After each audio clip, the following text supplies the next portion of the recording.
Sejam bem-vindos a este vídeo.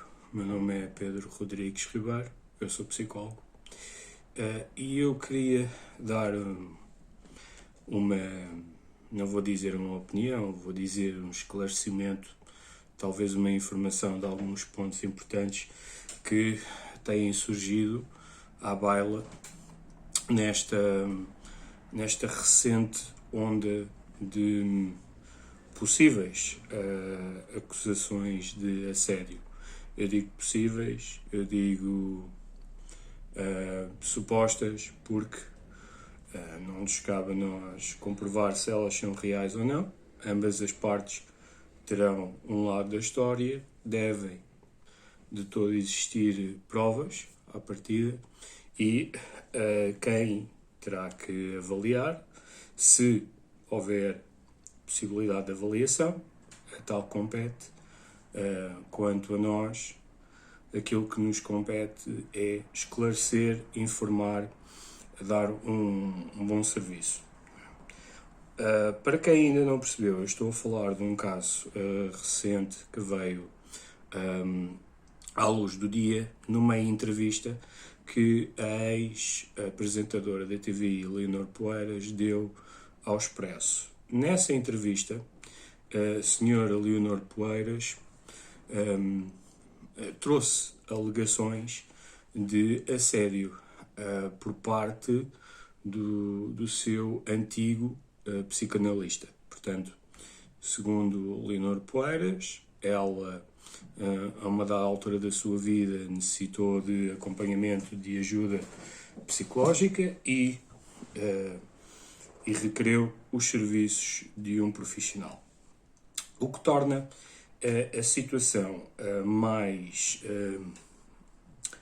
diria eu, mais complexa ou mais delicada é que, em primeiro lugar, Leonor Poeiras é uma figura conhecida, é aquilo que nós podemos chamar uma figura pública devido a uma profissão que ela exercia ou exerce com algum mediatismo. Portanto, é uma pessoa que aparece regularmente na televisão, na comunicação social. Ela foi, até há pouco tempo, apresentadora de programas dentro de uma estação televisiva de algumas audiências, que é a TVI.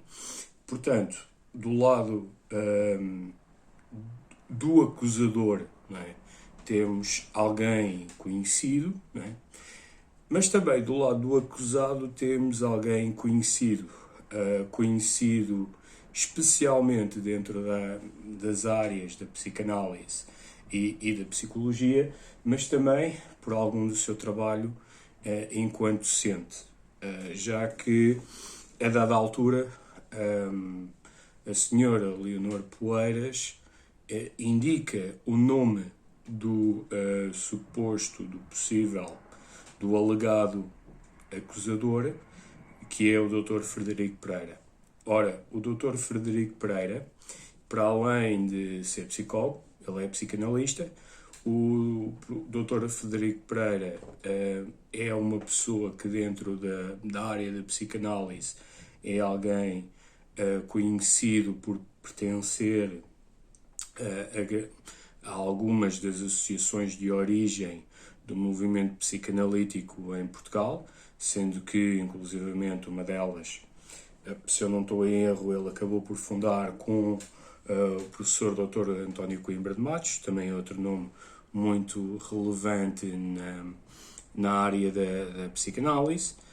Portanto, estamos a falar de alguém que nacionalmente é bastante conhecido e, não obstante, o Dr. Frederico Pereira foi durante vários anos docente universitário e aquele que foi o primeiro reitor do ISPA.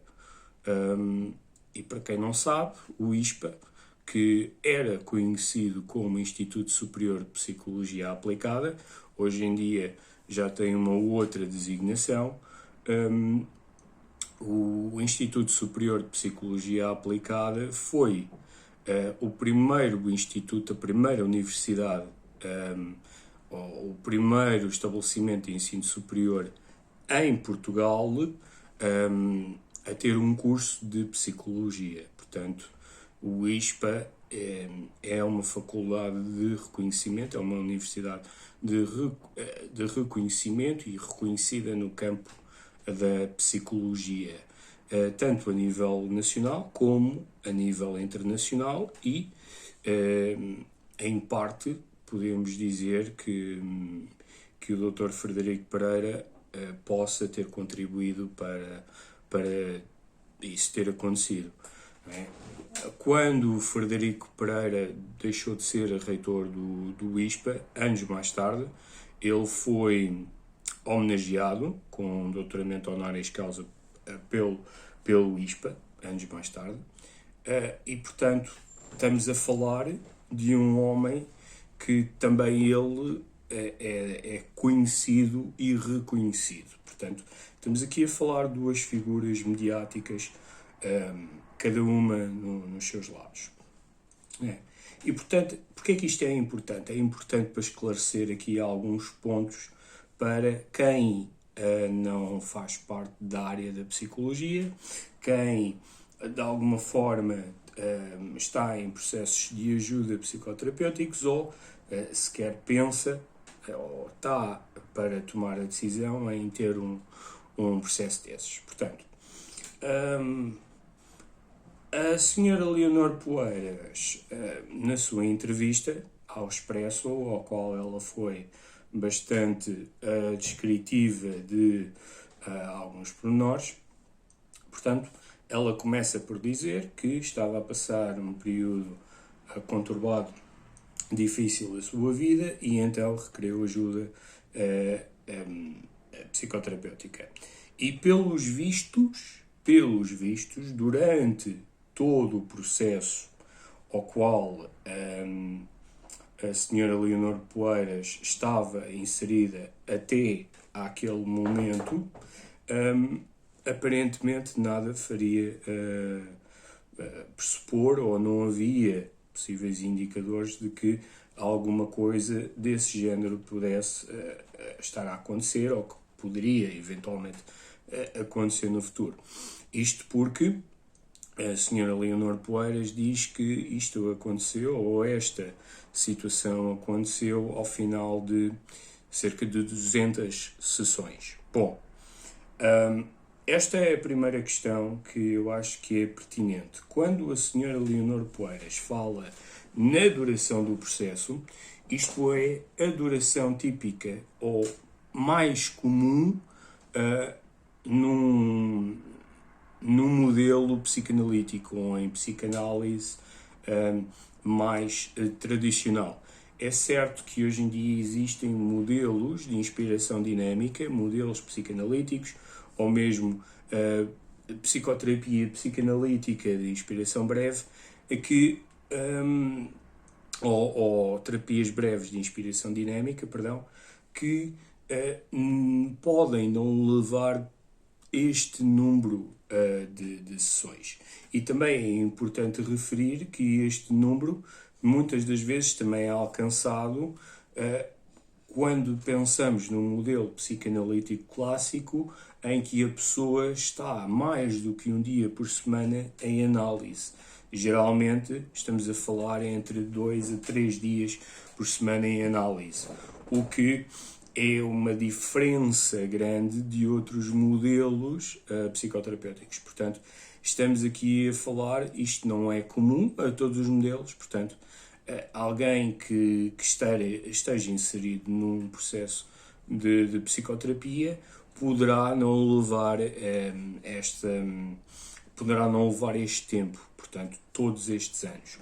Por outro lado, também é importante referir que depende de caso a caso, de situação a situação e também de pessoa para pessoa, porque há modelos que podem ter sido conceptualizados para serem modelos de intervenção breve, ou pelo menos a curto, médio prazo, mas que, no entanto, pode haver situações em que até mesmo nesses modelos a pessoa está a ser acompanhada durante anos. Portanto, tudo tem a ver com os quadros psicológicos, com todas as dinâmicas inerentes à relação terapêutica, todas as características da pessoa e do terapeuta.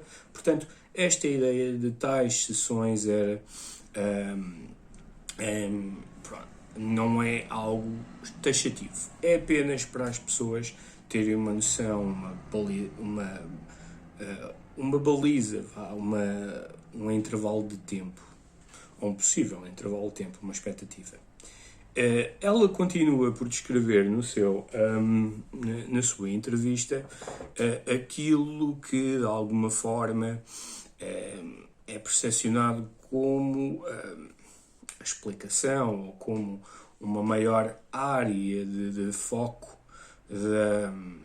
da psicanálise, e aí ela utiliza duas coisas que eu acho que devem ser de alguma forma separadas, que é primeiro ela fala sobre sexualidade e depois fala sobre muitos conteúdos aos quais ela relatava em sessão, conteúdos que tinham a ver com sexo. Bom, então aqui vamos distinguir duas coisas muito importantes em termos da psicanálise, não é? Em primeiro lugar, é um facto de que a psicanálise, quando ela foi constituída, e estamos a falar principalmente das ideias de Sigmund Freud, havia sim uma grande tópica ou um grande foco na questão da sexualidade, e estamos a falar de uma sexualidade já vivida na infância, ou pelo menos uma sexualidade infantil. É importante referir que nem todos os autores do campo da psicanálise ou do campo da psicoterapia psicanalítica partilham desta visão de que o foco do trabalho é na sexualidade e o foco no trabalho remete para aspectos relacionados com infância ou com todas as relações. Tanto que, historicamente, isto foi uma área de discórdia entre Freud e alguns dos seus seguidores, e também outras pessoas do mundo da psicanálise que não concordavam com Freud, ou pelo menos achavam que, em alguns casos, estas ideias poderiam ser justificadas e apresentarem-se como explicativas, mas noutros casos haveria algo mais. Por exemplo, um dos nomes mais famosos também da psicanálise e que discordou com esta noção de Freud foi Carl Jung. Carl Jung abertamente discordou com a ideia da sexualidade infantil ou da persistência de Freud em avaliar tudo ou justificar ou apresentar hipóteses explicativas relacionadas com a sexualidade infantil. Portanto, é útil também que as pessoas percebam que esta linha de intervenção é uma linha muito clássica, este modelo é muito clássico, o que não quer dizer que hoje em dia não continuam a haver pessoas que ainda seguem essa linha orientadora, esses modelos. No entanto, é importante referir que nem toda a psicanálise é exclusivamente centrada nestas ideias.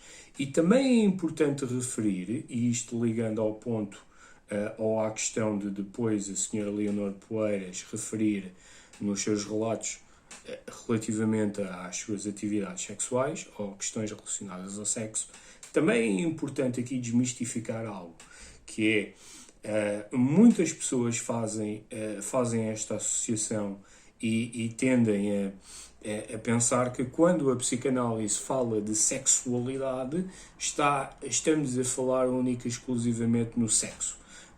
E isso não é verdade, no sentido em que a sexualidade é toda uma área em que estamos a falar de como a pessoa cria a sua própria identidade, cria a sua própria sexualidade, como é que ela convive com a sua sexualidade, como é que ela convive com o erotismo, como é que ela própria explora e conhece o seu corpo, como é que ela elabora as suas fantasias. Portanto, a área da sexualidade é mais para além do que o sexo. Nós podemos percepcionar o sexo como sendo uma parte da sexualidade, uma representação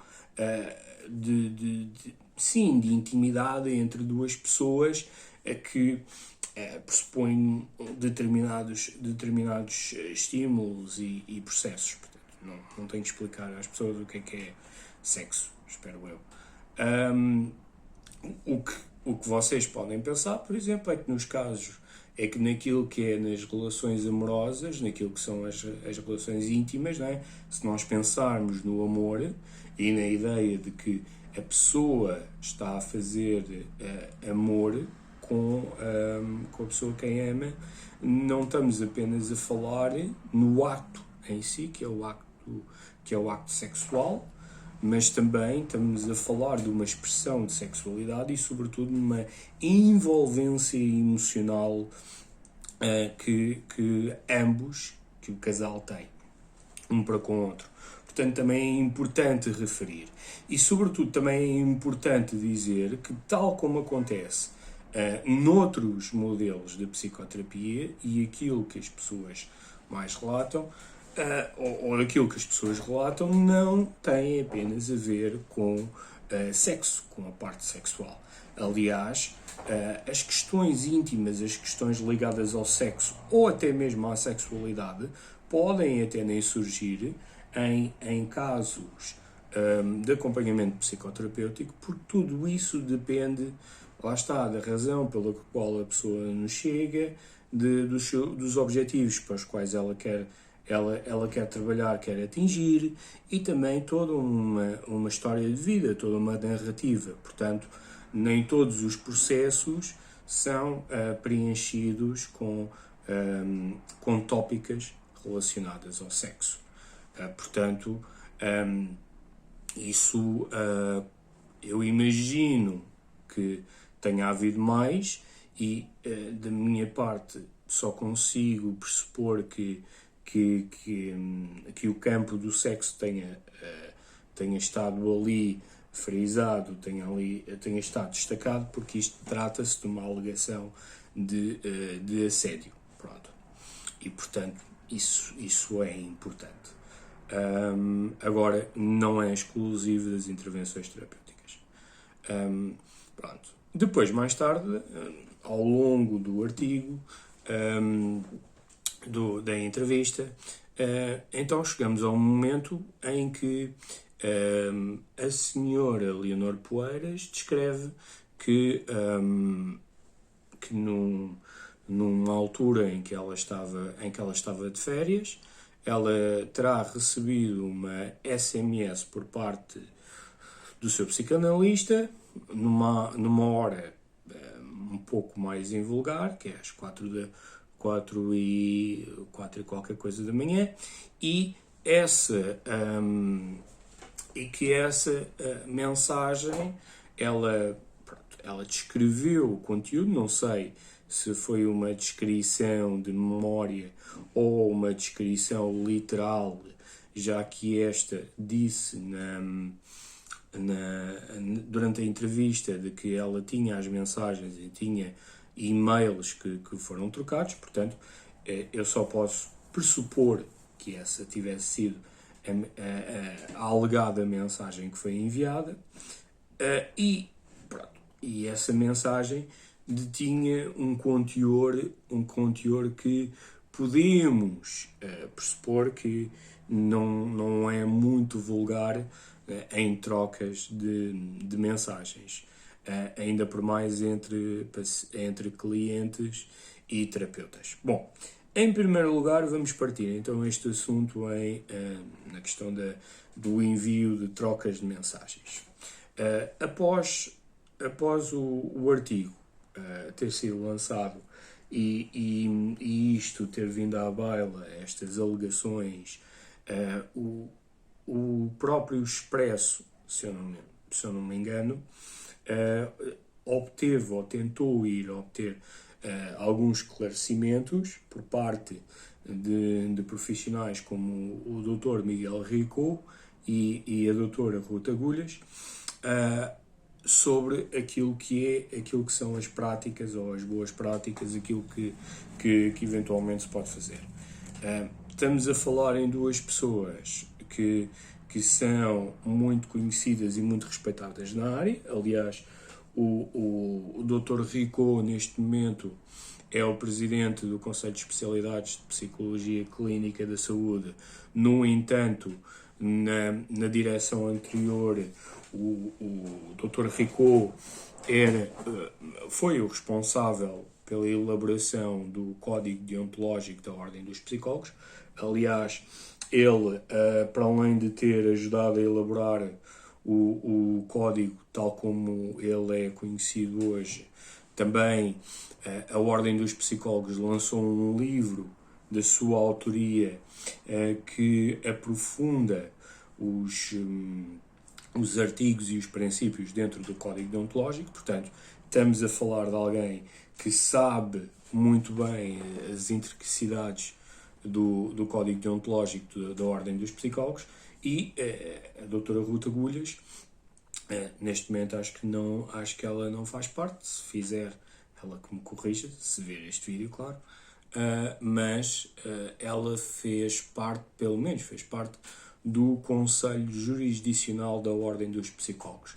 O Conselho Jurisdicional é um órgão autónomo dentro da Ordem dos Psicólogos que tem como objetivo avaliar e de alguma forma atribuir sanções, se necessário, a todos os psicólogos que não tenham boas práticas e que esse assunto seja trazido à ordem por meio de uma queixa. Geralmente pode ser pelos clientes, pelos pacientes ou por outras entidades aos quais colaborem com psicólogos, não é? Por exemplo, psicólogos que trabalham para o sistema jurídico, para um tribunal, ou que colaboram com um tribunal. Se o tribunal considerar que os psicólogos não estão a fazer o seu trabalho ou não estão a ter boas práticas, obviamente também os tribunais podem apresentar queixas à ordem. Estamos a falar em queixas internas, portanto estamos a falar à partida, isto mediante também a natureza da queixa, estamos a falar em algo interno que depois é resolvido em processos disciplinares internos, salvo algumas situações em que de facto podemos estar perante outros quadros legais. Por exemplo, esta situação de alegado assédio pode muito bem ser constituída enquanto processo crime. Portanto, não só dentro da Ordem dos Psicólogos, mas também fora, na criação de um processo crime e que vá para o Ministério Público. Portanto, estamos aqui a falar deste nível. E a opinião de ambos os profissionais tem a ver com a questão das trocas de mensagens, que não é uma prática e nem deve ser uma prática regular na troca de mensagens entre profissionais ou entre terapeutas e clientes. Por aquilo que eu li, parecia-me a mim que havia uma posição de quase definitiva em dizer que não consegue, não pode mesmo haver. Bom, sobre isso eu tenho uma visão. Eu, no grosso, concordo com aquilo que foi escrito. Óbvio que a troca de mensagens entre terapeutas e clientes é sempre algo muito sensível e que deve ser lidado com bastante parcimónia. Claro que nós disponibilizamos contactos profissionais, por exemplo, psicólogos que trabalham com crianças ou que atendem crianças e até adolescentes, dão os seus contactos profissionais, por exemplo, às famílias, para articularem com o processo, não é? E eu estou aqui a pensar, por exemplo, numa situação ao qual para mim é muito familiar, que é a prática clínica privada. Por exemplo, aqueles colegas que não têm uma clínica, não estão inseridos numa clínica e que, portanto, de alguma forma são eles que fazem o seu próprio agendamento, portanto, são eles que estabelecem os contactos. Portanto, o contacto profissional que é dado é do próprio terapeuta, não é? E a interação é toda feita uns com os outros. Portanto, hoje em dia é quase impossível não dar contactos aos clientes. Contudo, é importante referir que o processo terapêutico também é um processo com limites. E o limite também tem muito a ver com a promoção da autonomia dentro de um processo terapêutico. Ou seja, não é expectável que um cliente ligue consecutivamente, ou seja, todos os dias ou várias vezes ao dia, ou envie 30, 40, 50 mensagens. Isso não é expectável. Assim como não é expectável que o próprio terapeuta corresponda a tal. Se nós dermos asas a isso, a situação só vai aumentar. Portanto, quando acontecem este género de casos, a posição do terapeuta é muito taxativa, que é impor limites, que é não responder, ou então responder de uma forma a que esta situação não deva acontecer, e isso é um assunto a ser discutido em sessão. Portanto, não é plausível esta troca de mensagens em contactos. Simplesmente não é.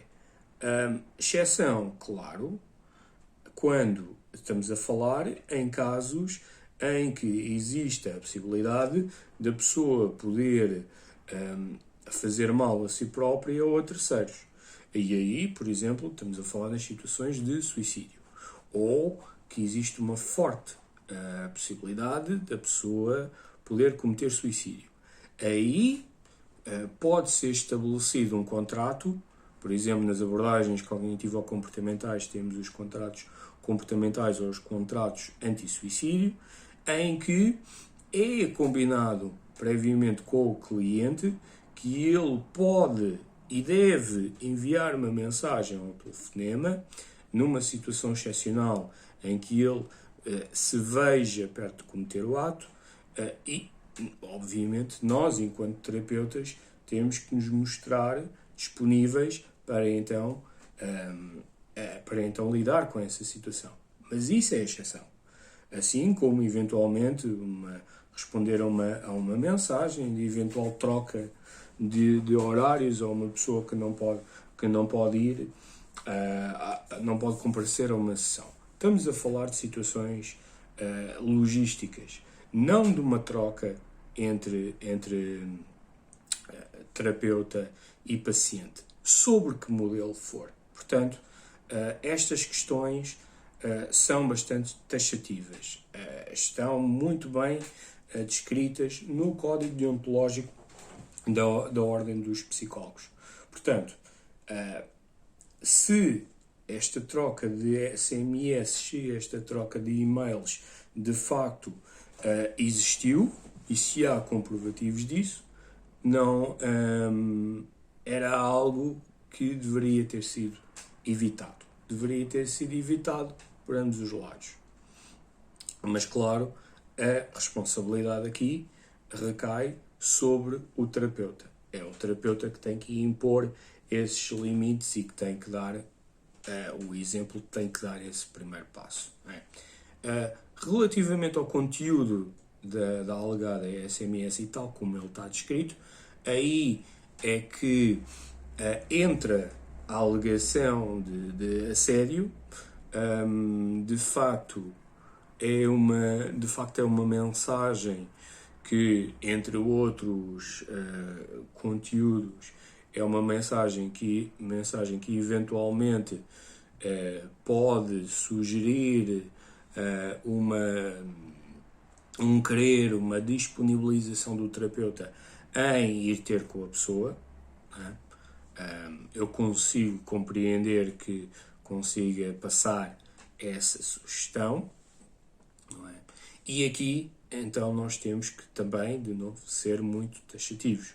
Uma das posturas, uma das indicações do Código Deontológico, dos princípios, que também é bastante claro, é um psicólogo não deve estabelecer relações de dualidade com os clientes. Ou seja, quando eu aqui falo em relação de dualidade, é outro género de relação que não a relação terapêutica.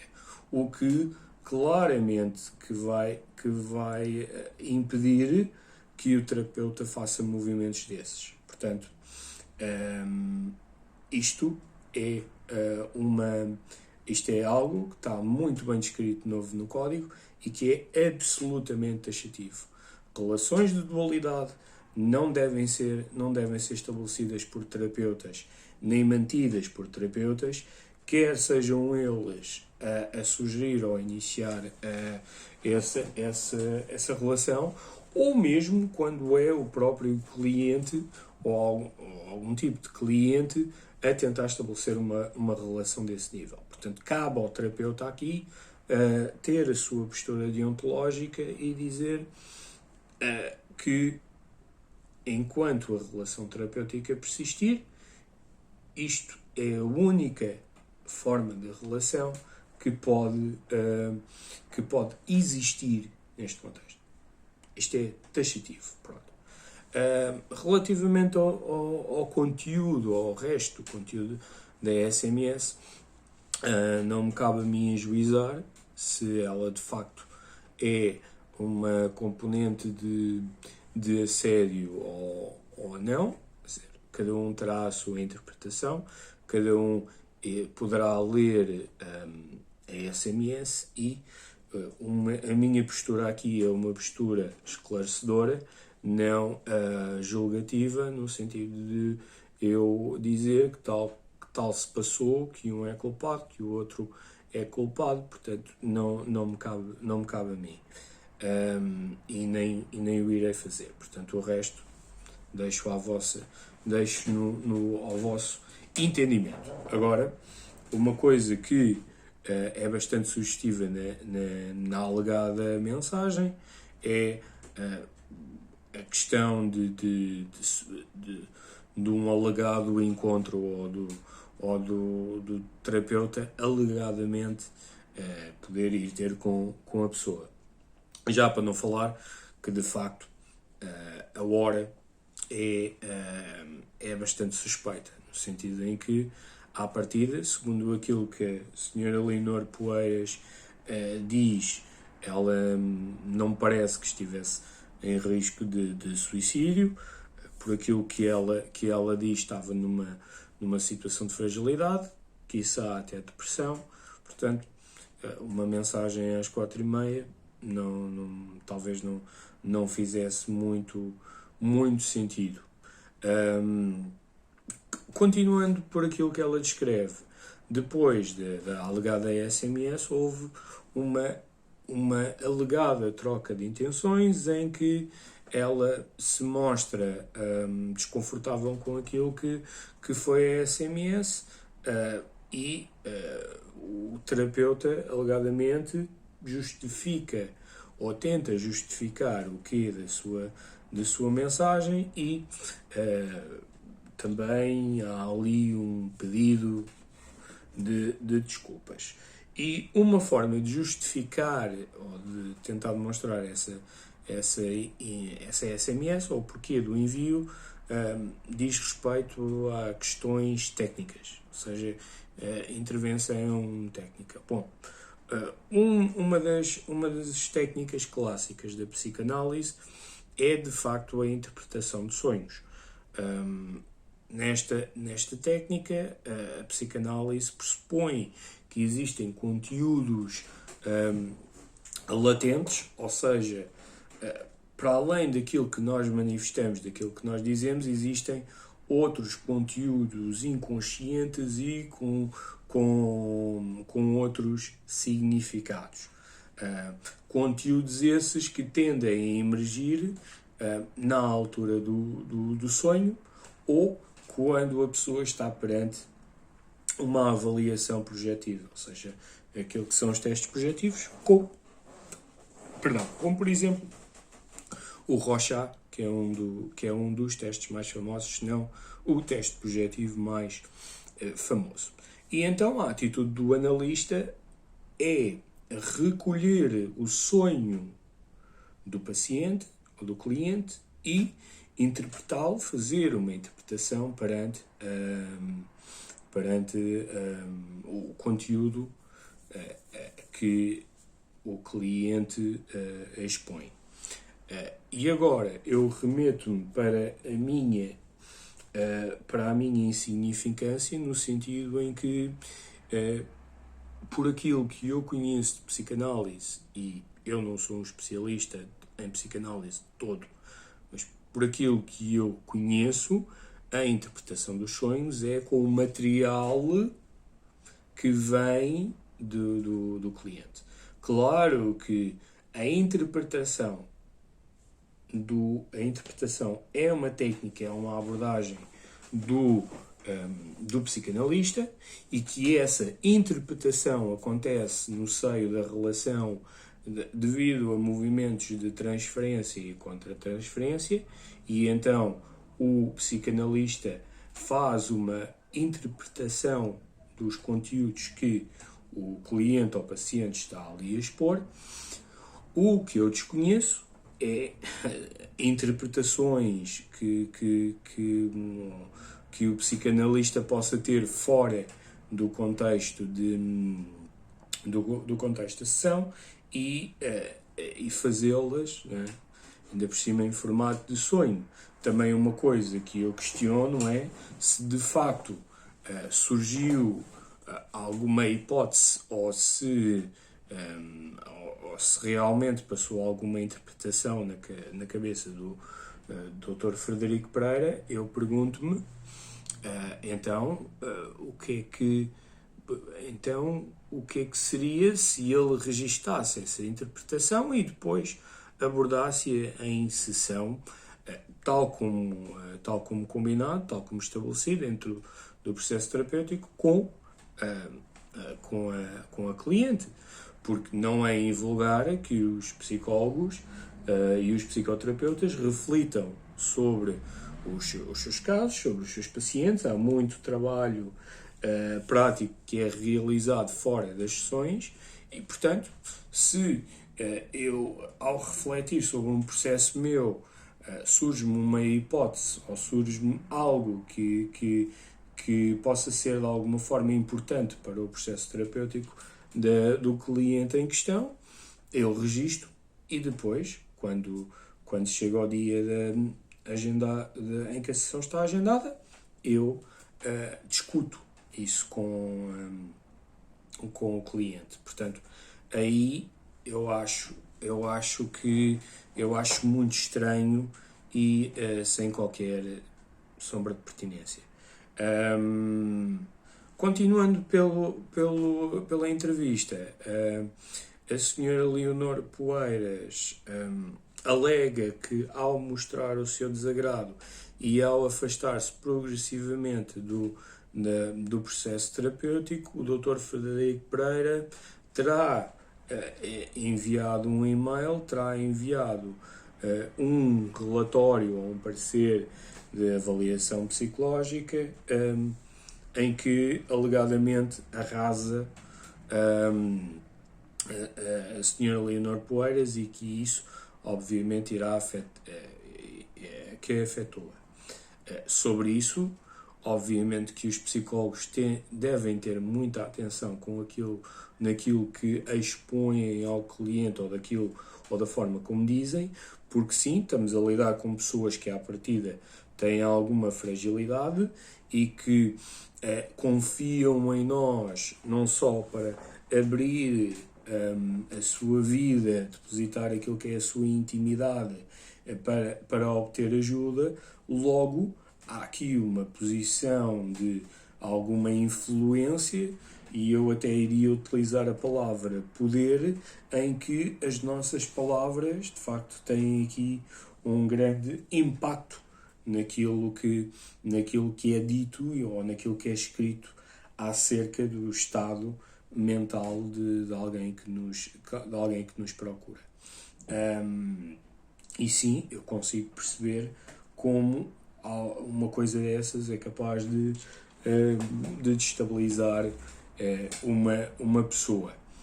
A tal ponto que a senhora Leonor Poeiras sugere que não se sentia confortável em falar sobre o assunto, em apresentar alguma via de facto, alguma queixa, algum processo legal, e que só depois destes anos todos,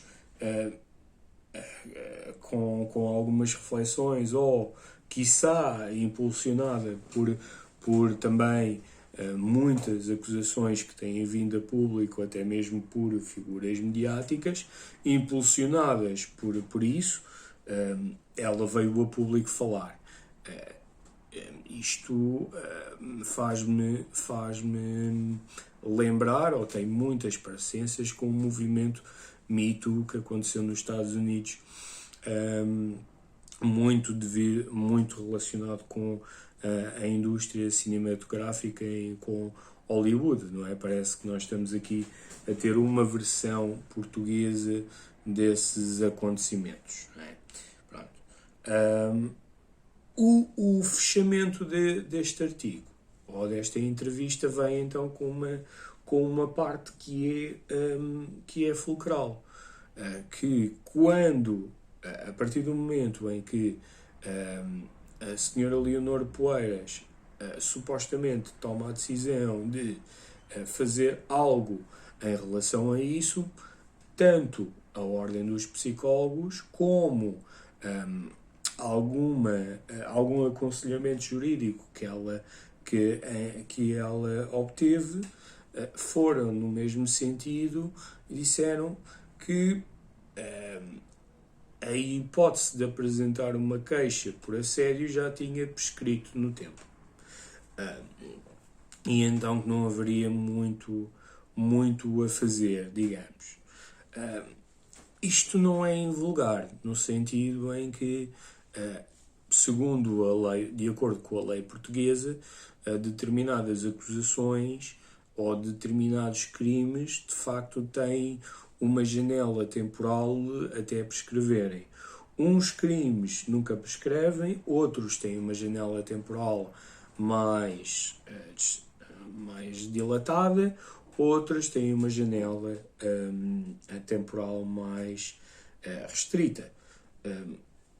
Como eu não sou especialista em direito e vou ser absolutamente honesto, eu não procurei esta informação antes de fazer o vídeo, portanto não fiz a pesquisa necessária, não faço a ideia qual é que é o tempo de prescrição para um processo relacionado com um processo relacionado com questões de assédio. Vou confiar, não é? Vou aqui colocar em cima da mesa que os especialistas podem saber desta questão melhor do que eu. E, portanto, se tanto a Ordem como advogados seguem a mesma linha, então, à partida, em termos jurídicos, poderá não haver muito a fazer. O que me leva ao elemento fulcral deste vídeo, que é o apelo para as pessoas denunciarem. Eu consigo compreender que uma pessoa, quando está numa posição de fragilidade, numa posição de um alegado assédio, de um alegado abuso, ser uma alegada vítima de bullying, é muito difícil a pessoa ter a força ou ter sequer o apoio para combater isso ou para ir para as instâncias necessárias. deixo aqui o apelo para as pessoas fazerem isso na altura, para não terem medo. Profissões como a psicologia têm códigos deontológicos e têm órgãos de conduta que servem exatamente para lidar com estas situações. Quando uma queixa é apresentada. E mais, estamos a falar, por exemplo, de uma alegação, de um alegado crime que não é apenas circunscrita à profissão, mas também, lá está, tem implicações legais. Portanto, aqui estamos a falar de algo para além da ordem dos psicólogos. Portanto, denunciem não só por vocês, para a vossa segurança, para a vossa vida, mas também para as pessoas que possam estar numa situação semelhante à vossa ou que possam vir a estar numa situação semelhante. No caso de profissionais que cometam estes crimes, continuam a exercer, não é? E aí é que é o fulcral. Não é? Às tantas, eu coloco aqui em consideração a senhora Leonor Poeiras, na entrevista, refere no medo destas coisas virem a público. Bom, eu consigo compreender que, sendo uma pessoa com algum conhecimento, com algum mediatismo, que os jornais e que as revistas e que os meios de comunicação social possam estar mais atentos a uma coisa dessas vindo de alguém mediático. No entanto, não vale a pena? Claro que vale. É a vida da pessoa. É a sua saúde. É pensar não só nela, mas também nos outros. É que alguém é capaz de recuperar numa situação dessas. Com o devido apoio, com a devida ajuda, com a mentalidade, digamos, com o estado de espírito ideal, uma pessoa consegue recuperar numa situação dessas. Consegue gerir uma situação dessas. Para isso é que também existem apoios especializados e profissionais que trabalham nestas áreas. Portanto, é possível recuperar isso. Não é? Estamos aqui a falar de carreira versus a própria vida. Não é? Porque, como ela diz na entrevista, isto foi uma coisa que a acompanhou, que alegadamente a acompanhou e tem influenciado a sua vida e que nunca a largou. Nesse caso, por que não? Por que ceder ao medo? Basta que as pessoas se armem com o apoio necessário, com a ajuda especializada, com armas. E ainda por cima estamos a falar de uma pessoa que alegadamente tem provas. Portanto,